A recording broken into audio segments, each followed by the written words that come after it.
They gave her the shield no warrior wanted. Cracked, dented, already broken before the battle even began. They laughed when she picked it up. They said the sea would take her before the enemy ever did. What none of them knew was that in 1 year, that same broken shield would be the only thing standing between their village and total slaughter. 1 year earlier, Solveig was born small in a village that worshipped size. Strength was currency here, and she had none of it. While the others trained with axes twice their weight, Solveig was handed kitchen knives and told to stay near the fire, where small useless things belonged. So she found her own weapon. Not steel, memory. She studied the old runes, the old maps, the old stories the warriors were too proud to read. When the chieftain needed someone disposable to guard the Eastern Watch, the post nobody wanted, he handed Solveig a broken shield and told her it suited her. Night after night, she stood alone on that cliff. No glory, no recognition, just cold and silence and the discipline of watching when everyone else was asleep. The others called her watch duty a joke, a punishment. They never once considered that the fire needs no one, until the night it's not there. On the 300th night she saw them. Not one ship, a war fleet, moving in silence, time to strike while the village slept off its ale. She had no sword worth using. So she used the one thing she trained for a year. She ran and she screamed, and she beat that broken shield against the horn until every longhouse woke. The village that mocked her for a year had exactly 90 seconds to become an army. It was enough. They won. Barely.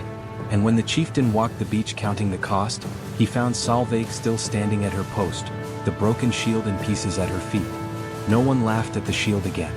They understood, finally, that the sharpest sword in the hall means nothing if there is no one standing watch when the fire goes out. Years later, Solveig never trained the strongest warriors. She trained the ones everyone else had already given up on, because she knew better than anyone what a broken shield could become. They all considered Ash to be weak because she doesn't have the same physique they all had.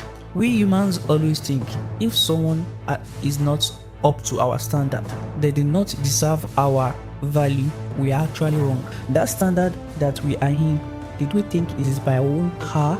No, it is not by our. Because if there is no other humans, how are we sure we'll be able to show that standards we are in? Everybody are not meant to be the same. We are meant to be different for a reason. Because if we are different, we will be able to grow together. For an example, the people who build house and the people who build car. Someone who builds house does drive car, but he can't build. And someone build car, live in a house, but he can't also build. So that's just it. We are never meant to be the same. If somebody is not as great as you are in one area of specialization, don't think the person is actually not. It is just that the person is. But then when they reach the right place, they showcase themselves and they are usually given the respect they need. What my own analogy is in this story is that we should think because someone is below our standard, the person can't be of help to us in any way. No, we actually did not know where we will be tomorrow.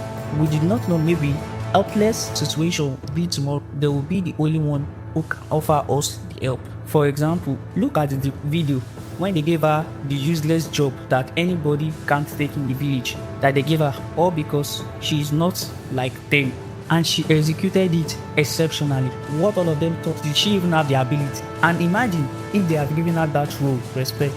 They didn't give her with respect, and that role they give her eventually becomes the thing that make their village to stand and made all of them to survive. So we should not think that anyone can't be of help. We do not know where they might come in the future as the solution, as the help. Yes, we never know. So we should always act to everybody kindly, because what we do today will always come back to us. That's why they say what goes around comes around. If we treat everyone with respect, we will actually be, because you should only offer people whatever you do. We should always put ourselves in others people and know how they feel when we react in a particular way, to either in the positive way or the negative way, because we on this earth, we are all here to help ourselves. No one can truly do it alone. That is where the example that I just gave, which is the example of the engineer who built a house and another engineer who built a car. They both using the services, but one can only build one. One can only build a house, and both of them uses the services. That is just what we are in this world. We are meant to come and help ourselves. And if anyone, maybe because is not as great as I am in a particular field, shouldn't what deprive them of the joy they are meant to receive. We should respect them, we should honor them, and we should always offer whatever we can take. Thank you.